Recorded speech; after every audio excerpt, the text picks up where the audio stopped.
토미야스 타케히로 선수가 영국 현지 언론으로부터 혹평을 받았습니다.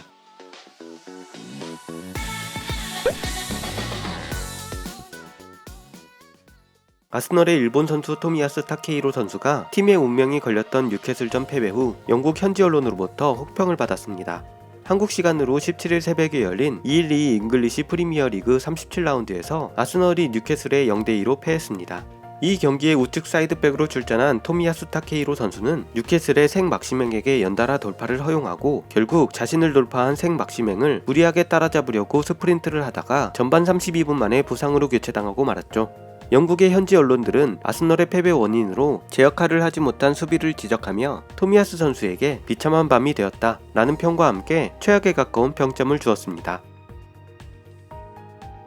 한편 이 소식은 언론 보도를 통해 일본에도 빠르게 전해졌습니다. 소식을 접한 일본 축구 팬들은 과연 어떤 반응을 보이고 있을까요? 일본 언론이 전한 기사의 내용과 기사에 달린 댓글 반응을 전해드립니다.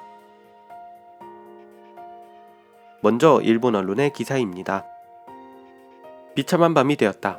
뉴캐슬 공격수에 대고전하고 부상으로 교체당한 토미야스 타케히로를 현지 미디어가 혹평, 수비의 신뢰성이. 현지 시간 5월 16일에 열린 프리미어리그 제37라운드에서 5위 아스널은 14위 뉴캐슬과 적지에서 대전. 이기면 챔피언스리그 출전권 내인 4위로 최종 라운드를 맞을 수 있었지만 시종 상대에게 페이스를 잡히며 0대2로 완패. 6시즌 만에 챔스 참가에 노란불이 켜졌다. 이 일전에서 아스널 토미야스 타케히로는 자신의 위치인 오른쪽 사이드백으로 선발. 초반부터 대치했던 상대 공격수 생 막시맹에 대응해 고전했고 0대0이었던 39분에는 오른쪽 햄스트링 주변을 만지며 피치에 주저앉아 그대로 부상 교체를 당해야만 했다. 개인적으로도 분한 결과가 나온 토미야스에게 현지 언론도 혹독한 평가를 내리고 있다. 영국 신문 더 선은 평점 기사에서 팀 최저인 4점을 주며 총평에는 다음과 같이 썼다. 지독한 스타트를 끊었고 뉴캐슬의 공격 페이스와 격렬함에 고전했다. 햄스트링을 다쳐 하프타임 전에 퇴장해야 했고 비참한 밤이 되었다. 게다가 페인 인디 아스널도 낮은 수준인 4점을 부여 매치업했던 프랑스 공격수에게 시달렸다고 전하고 있다.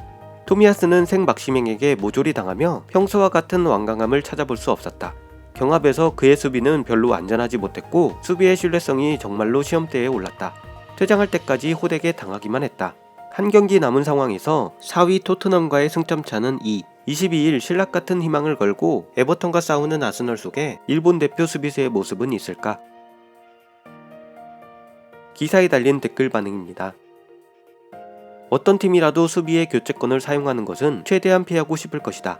예전에 오른쪽 사이드백 보강 소문이 돌았고 농담처럼 취급했었는데 이렇게까지 이탈 횟수나 이탈 기간이 길면 클럽도 진심으로 보강을 생각할 수도 있다. 아니면 살리바가 돌아와서 화이트를 사이드백으로 전환하는 방안이 나올 수 있다. 토미야스는 이적 초기 이탈리아 시절보다 연습 강도가 높은 것에 놀랐지만 자신에게는 이쪽이 맞다고 발언했으므로 다음 시즌에는 반등을 기대한다. 이날의 토미야스에 관해 말하자면 원래 부상이었었던 오른쪽 햄스트링에 불안이 있었던 것으로 생각됩니다. 역시 부상 직후의 과밀 일정은 솔직히 빡빡. 원래 사이드백이 아니라서 저렇게 뛰면 대응할 수 없는 것은 지금까지의 경기에서도 드러났기 때문에 뉴캐슬은 그 점을 공략하면 승리한다는 듯한 전술이었습니다. 이적 초기에는 훈련 강도가 높기 때문에 부상 불안은 없다는 본인의 인터뷰가 있었지만 시즌 후반에 언제나처럼 쉬게 되는 것은 선수로서 한 단계 더 오르기 위한 시련이라고 생각하고 싶다. 다음 시즌에는 이번 시즌 이상으로 뛰어주기를 기대하겠습니다. 부상이다, 과밀하다 말하면 타이트한 프리미어 리그는 무리야. 좋은 선수라고 해도 이만큼 부상 체질이면 쓸 수 없어. 좋은 선수라고 해도 이만큼 부상 체질이면 쓸 수 없어 라고? 그러면 대처 선수로 이길 수 있어? 라는 이야기를 할 수밖에. 부상이 많다는 것을 알고 있어도 그 녀석을 기용하는 편이 이길 수 있다 라면 기용하겠죠. 부상 체질이라 쓸 수 없어서 다른 선수를 썼습니다. 그 결과 팀 성적은 하강 곡선에 라면 의미가 없다. 그럼 대체 선수로 이길 수 있어? 라는 이야기를 할 수밖에 라고? 세드릭이 불안한 것은 확실하지만 토미야스가 없을 때도 그렇게 승률은 나쁘지 않았다. 첫 해로서는 충분한 성과라고 생각해요. 갑자기 프리미어 최고가 될 리가 없어. 쿠쿠렐라나 막시맹 등에게 쓰라린 생각도 들고 다음 시즌을 향해 스피드 대책이나 피지컬 강화 과제가 명확해졌다. 공격수와 비교하는 것은 다를지 모르겠지만 손도 1년 차에는 현지 신문에서 까여서 이적을 자원했을 정도. 그걸 포체티노가 설득해서 대성했어. 아직 앞으로의 선수고 앞으로의 팀이야. 챔스에 나가길 바랬는데. 인정하고 싶지 않은 것도 알겠는데 현실적으로 이 가동률로는 아무리 재능과 능력이 있어도 쓸모가 없어. 복귀와 이탈을 반복할 정도라면 계산되는 선수를 얻기 위해 움직이는 것은 필연.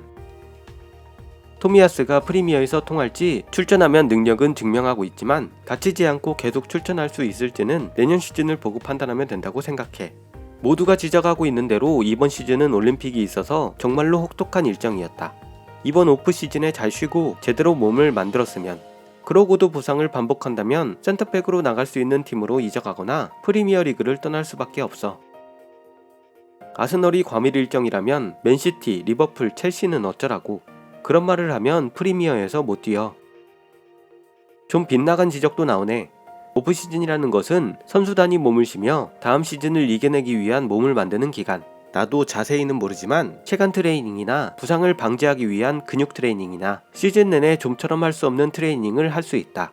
오프 기간이 과밀해 본래 오프 시즌에 할 일을 못하게 되는 것은 시즌 내내 과밀한 것과는 전혀 의미가 다르다.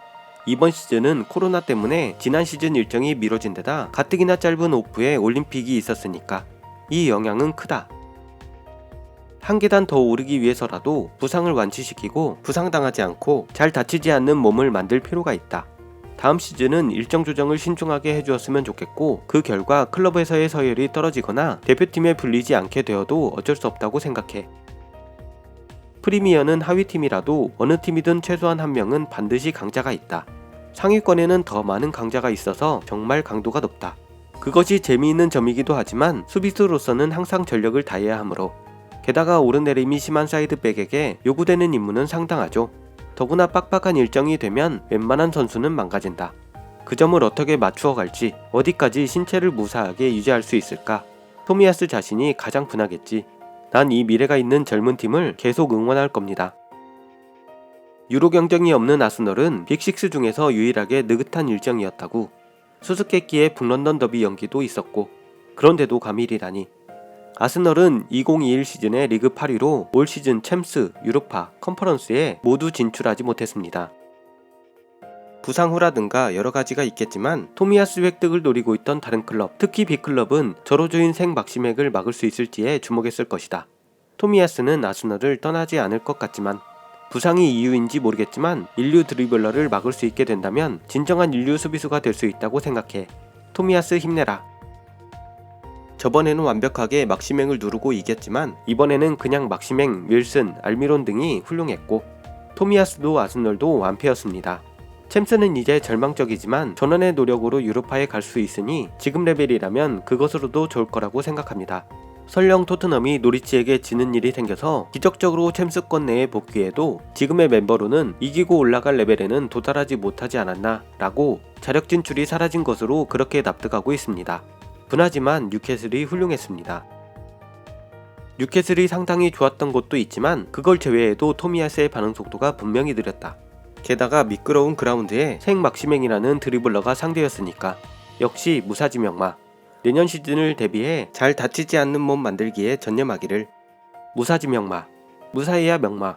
능력이 조금 떨어져도 부상 없이 무사히 달리는 말은 명마다 라는 의미의 일본 격언. 아무리 사이드백을 할 수 있다고 해도 프리미어 이적 1년째부터 풀시즌을 소화하기는 힘들었던 걸까요?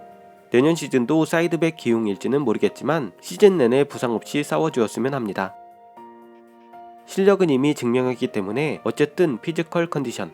볼로냐 시절부터 수상했지만 부상, 복귀, 부상의 반복 흐름은 정말 위험하다. 다행히 오프시즌과 겨울에는 월드컵이니 어쨌든 회복에 집중해줘. 아니더라도 대표팀에 합류하지마. 올림픽 때문에 오프시즌도 포함해서 휴일 없음. 첫 프리미어리그 도전. 주 포지션이 아닌 사이드백으로 기용. 복귀 후 왼쪽 사이드백으로 돌려져 그대로 연전. 시합 중에 이번 시즌에 맞지 않았던 센터백으로 돌아간다. 이러다 다칠 것 같았는데 아니나 다를까 햄스트링을 다쳐서 퇴장이냐. 오랫동안 봐왔던 아스널의 부상 체질화 패턴이구나. 매치업이 생 막시맹이니까 연전에 기용할 거라면 오버래핑 시키지 않았으면 좋았을 텐데. 스피드와 드리블만 보면 손흥민보다 더 귀찮잖아. 전 라운드도 후보 수비수 2명을 넣어 진심으로 승부시키고 있었고, 최근에는 기용 방법과 전술이 조금 현실을 무시하는 경향이 있다. 토미야스 본인도 이번 라운드는 공중볼 경합 외에는 좋은 곳이 없었구나. 홈게임에서는 제대로 생 막시맹을 막았기 때문에 능력적으로 무리인 것은 아니겠지만, 아스널은 뉴캐슬전 패배로 토트넘에게 4위 자리를 내주며 5위로 추락, 6년 만에 챔스 진출 가능성이 희박해졌습니다. 반면 토트넘은 시즌 마지막 경기에서 최소 무승부만 거두어도 자력으로 챔피언스 리그에 진출하게 되었네요. 운명의 시즌 최종 라운드는 한국 시간 23일 0시에 10개 구장에서 동시에 열리게 됩니다. 손흥민 선수의 3골 3어시를 기원하며 영상을 마치겠습니다. 지금까지 허위과장 조작 없는 채널, 있는 그대로 전해드리는 심심풀이 반응 채널이었습니다. 더 좋은 영상으로 찾아뵙겠습니다. 시청해주셔서 대단히 감사합니다.